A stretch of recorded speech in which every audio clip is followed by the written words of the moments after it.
চট্টগ্রামে ব্যাটারি চালিত রিকশা চালকদের সঙ্গে সংঘর্ষ ও ধাওয়া পাল্টা ধাওয়ার ঘটনায় পুলিশ সদস্য সহ 10 জন আহত হয়েছেন। আহতদের বিষয়ে স্থানীয় সূত্র নিশ্চিত করলেও পুলিশের বক্তব্য পাওয়া যায়নি।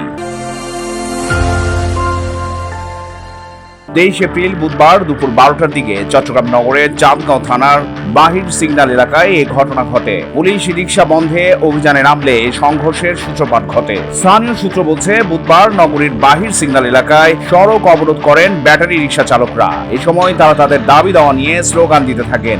অবরোধ তুলে নিতে পুলিশ প্রথমে অনুরোধ করেন, এতে ব্যাটারি চালিত রিকশা চালকরা পুলিশের সঙ্গে বাকবিতণ্ডায় জড়ান। বাকবিতণ্ডার এক পর্যায়ে সংঘর্ষের শুরু।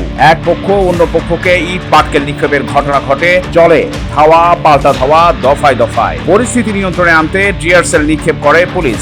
এতে চালকরা পিছু হটেন। তারা সড়ক ছেড়ে অলিগলিতে অবস্থান নেন। সেখান থেকে পুলিশকে লক্ষ্য করে ইট পাটকেল ছুড়ে মারেন। পুলিশও তাদের ধাওয়া দিলে গলির ভেতরে ঢুকে যান রিকশা চালকরা। হঠাৎ বন্ধ হয়ে যায় আরকান সড়কে যান চলাচল। পরে সেনাবাহিনী এসে পরিস্থিতি নিয়ন্ত্রণে আনে। সচল হয় যান চলাচল। এ বিষয়ে জানতে চাঁদগাঁও থানার ওসি আফতাব উদ্দিনকে কল করা হলে রিসিভ করেননি তিনি। চলতি এপ্রিলে চট্টগ্রাম নগরের ট্রাফিক পুলিশের অভিযানে অন্তত 3000 ব্যাটারি চালিত রিকশা জব্দ ও ডাম্পিং করা হয়েছে।